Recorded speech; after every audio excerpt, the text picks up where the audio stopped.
నిమిషం.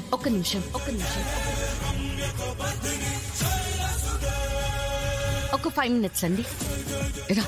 దాత్రి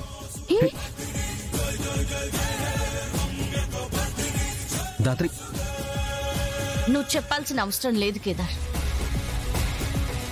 ఎందుకు చెప్పాల్సిన అవసరం లేదే? తప్పు చేసి తప్పించుకుందాం అనుకుంటున్నారా అమ్మే? ఇప్పుడు కానీ కేదార్ ప్రెస్ మీట్ లో నిజం చెప్పకపోతే మీ ఇద్దరి మీద పరువు నష్టం కేసు పెడతాం. అరే సిస్టర్ ఆపమన్నారంటే ఏదో కారణం ఉంటుంది కదా యువరాజ్. మీరు చెప్పండి సిస్టర్, ఎందుకు ఆపమన్నారు? నిజం చెప్పడానికన్నా.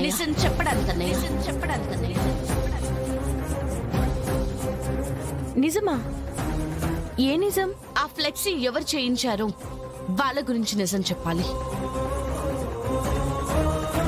ఫ్లెక్సీ వేయించిన వాళ్ళ గురించా? అది వేయించిన వాళ్ళు మీరే కదా? కాదు వదినా, అసలు మాకు దానికి ఎటువంటి సంబంధం లేదు. మరి ఎవరికుంది జగదాత్రి? ఎవరా ఫ్లెక్సీ వేయించారు? ఫ్లెక్సీ ఆర్డర్ ఇచ్చి దగ్గరుండి చేయించి ఆఫీస్ లో పెట్టిన వాళ్ళు ఇక్కడే ఉన్నారు. ఎవరు దాత్రి? ఎవరా పనిచేసింది?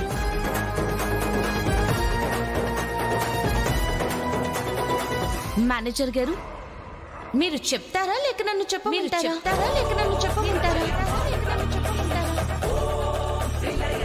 అరే అంతా చేసి ఇలా సైలెంట్ గా ఉంటే ఎలా మేనేజర్ గారు?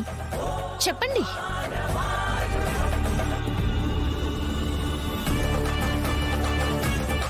మేనేజర్, ఆ ఫ్లెక్సీ నువ్వు పెట్టించావా? మేడం అది ఏంటది నువ్వు?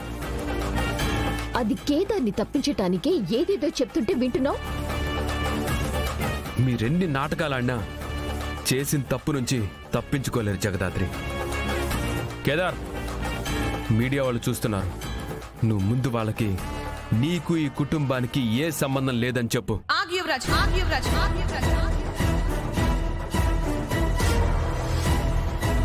చెప్పు, ఈ పని చేసింది నువ్వేనా?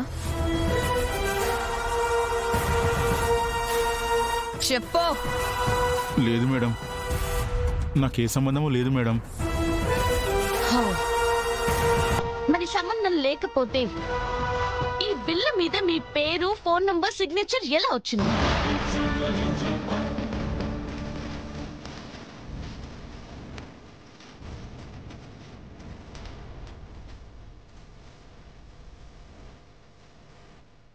అదే సాక్ష్యం అయిపోతుందా అమ్మే? మరి ఇది ప్రూఫ్ గా సరిపోతుంది అత్తయ్య గారు.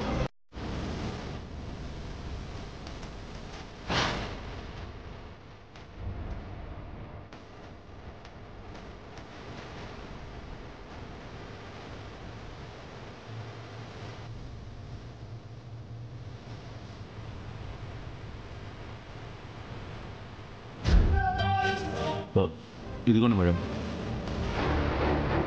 వదిన ఆఫీస్ లో పనిచేసే మేనేజర్ ఎందుకు ఇలాంటి ఫ్లెక్సీ చూపించాడు?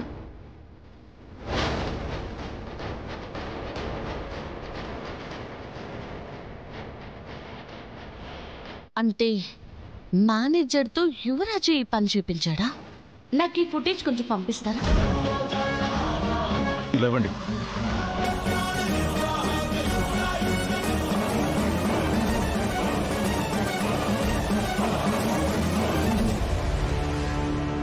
ఎందుకు చేసావురా ఈ పని? నీతో ఈ పని చేయించింది ఎవరో? ఏంట్రా అడుగుతుంటే గుడ్లు అప్పగించి చూస్తావేంటి? సమాధానం చెప్పు. నిజంగానే నాకు ఏ సంబంధం లేదు మేడం. మేడం నిజంగానే నాకేం తెలియదు మేడం. ఎంత ధైర్యం ఉంటే నా దగ్గర జీతం తీసుకుంటూ నా కుటుంబానికి చెడ్డ పేరు తీసుకొద్దాం అనుకుంటావా? నా కుటుంబం జోలికొచ్చిన నిన్ను చంపిన తక్కువే. నీ వల్ల కేదార్ జగదాత్రిని అనుమానించాల్సి వచ్చింది. ఈ పని నువ్వే చేసావా? నీతో ఎవరైనా చేయించారా?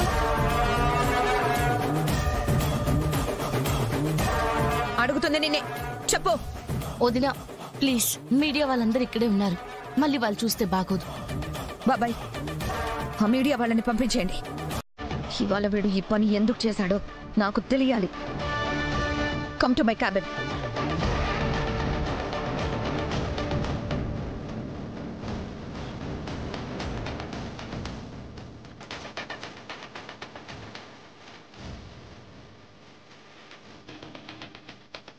అబ్బోడా, నువ్వు ఏమంటావన్న భయంతో వాడు నిజం చెప్పలే. నువ్వు వాడికి పోవద్దు. అవును విరాజ్, నువ్విప్పుడు బుద్ధిని ఆపడానికి ట్రై చేస్తే బుద్ధినికి డౌట్ వచ్చేస్తుంది. బుచి, మీడియా వాళ్ళని పంపించే. అలాగే మావయ్య.